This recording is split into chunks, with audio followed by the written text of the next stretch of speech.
Good day everyone. Welcome to my channel Smart Tribes, where we speak ICT. I still remain my humble self, Sunday True Love. And today, we want to concentrate on how to set up local hosting for websites and web applications using the software called XAMPP. Now, you would agree with me that sometimes you want to develop and test run your websites and web applications locally without having to pay for a hosting plan until you are sure of the product you're giving out before you can now think of getting a hosting plan and paying for a hosting provider and the rest of that.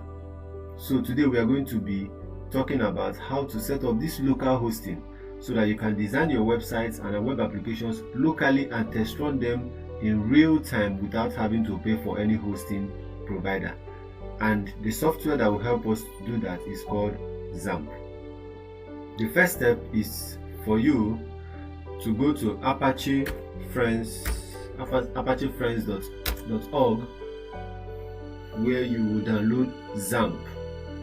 So you simply go to download, and we have various versions of XAMPP depending on your operating system. We have XAMPP for Linux, XAMPP for iOS, and XAMPP for Windows. So today we'll concentrate on XAMPP for Windows. So we are going to be downloading the version of XAMPP for Windows that supports PHP 7.3 and above. It is a 64-bit software with a size of 155 megabytes. So we are going to be downloading this. So I've already downloaded it. After download, you go to your download folder. That is the folder where your downloads go to. You look for XAMPP. This is XAMPP for Windows, and then you install. You run as administrator. So the setup page is here. You click next.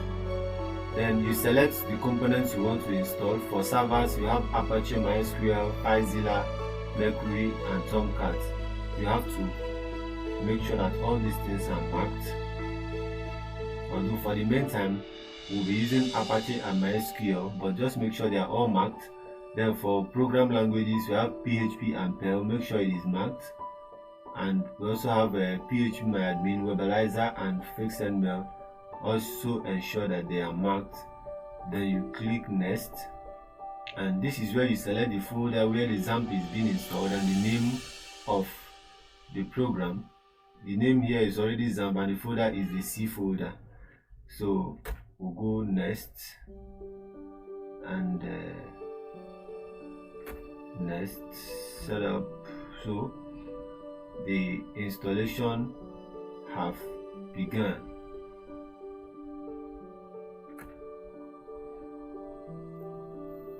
So the installation have started. We're going to wait for XAMPP to finish installing.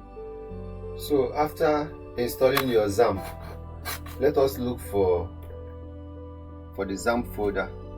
We'll go to local disk C. This is the XAMPP folder here. We've located it. Then we scroll down a bit to the last part. You see the XAMPP control. The XAMPP control, that is what we are looking for. We're going to run this XAMPP control with administrator rights. Remember, it is very important for you to run with administrator rights, because if you don't, you might probably run into errors while you're connecting to your database. So we have to check up a few things. For instance, if you're coming here for the first time, you have to go to the config. Of course, this is not my first time of coming here. I've been using XAMPP, so this is already set up for me. So, but if you're coming here for the first time, you have to go to config. You get this window, then you see editor, and then you see browser. These are the two places where you set up the default editor and the default browser for accessing and editing in your XAMPP. For instance, if you want to edit program files in the XAMPP, such as php.ini, phpMyAdmin.inc.php, you need an editor. So for me, I use Notepad++. So that is why you are seeing Notepad++ here. Then for browser, I'm using Internet Explorer.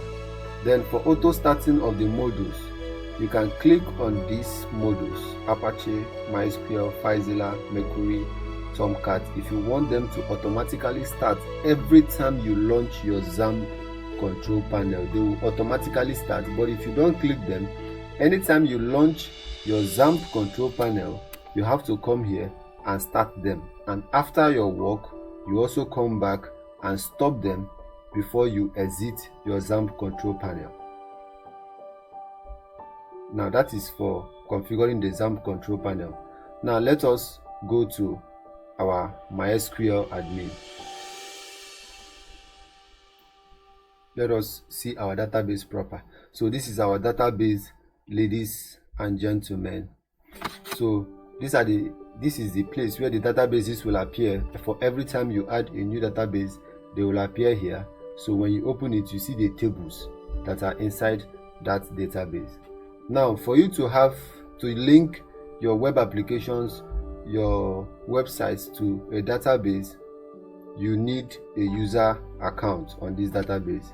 This user account, you have to either set it to have a password or you set it to have no password. It's up to you, but it's always wise for you to set it with a password because of security reasons. Now if you come here, we have about 5 user accounts. You won't be using all of them at the same time. You only need one user account. So we are going to be using this last one, which is the root user account. The host name is localhost. The password is already set, yes.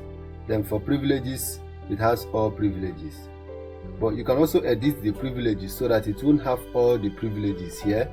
This is where you edit the privileges for this particular user. So you can uncheck some of these privileges. If you don't want that user to have these privileges, you uncheck them and only check the privileges you want them to have, such as to create a database, to alter, to index, to drop, to grant access to, and all the rest of them, to insert into a table, to select, to update, to delete, and so on and so forth. So this is where you edit these privileges. So, but I want this user to have all privileges granted, so I am not unchecking anything. So I quickly go to change password. I want to show you something here. Assuming my password is not set initially, because when you come here for the first time, you see no password for all the users.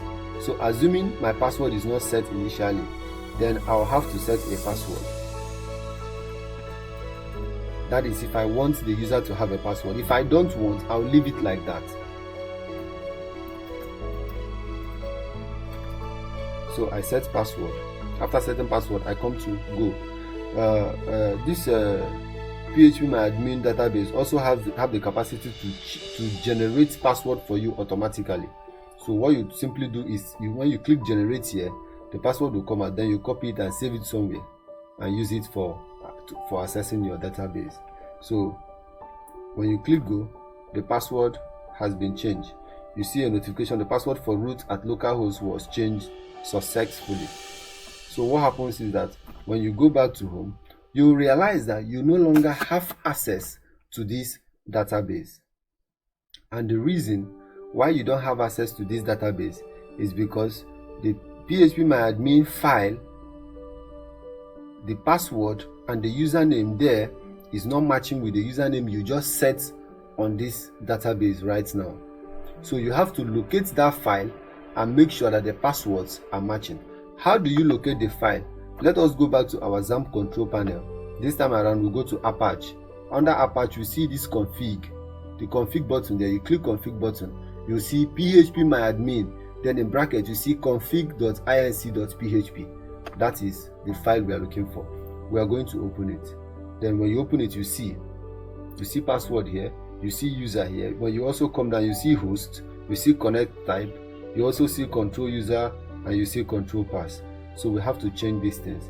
But right now, the only thing we are changing is the password, because the user is the same. the host is the same, local host. So we just change what? Password.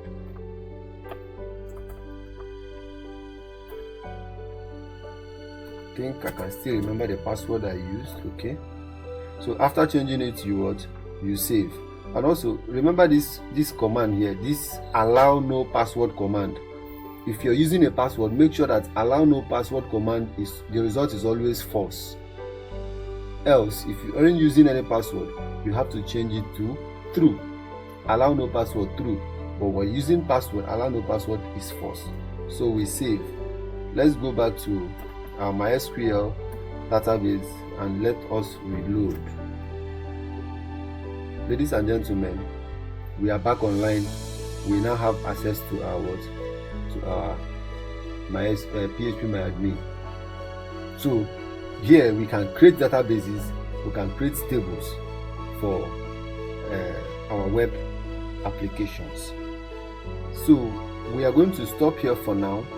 In our next video, we are going to talk about how to create a database and how to link your database with your web applications, especially WordPress.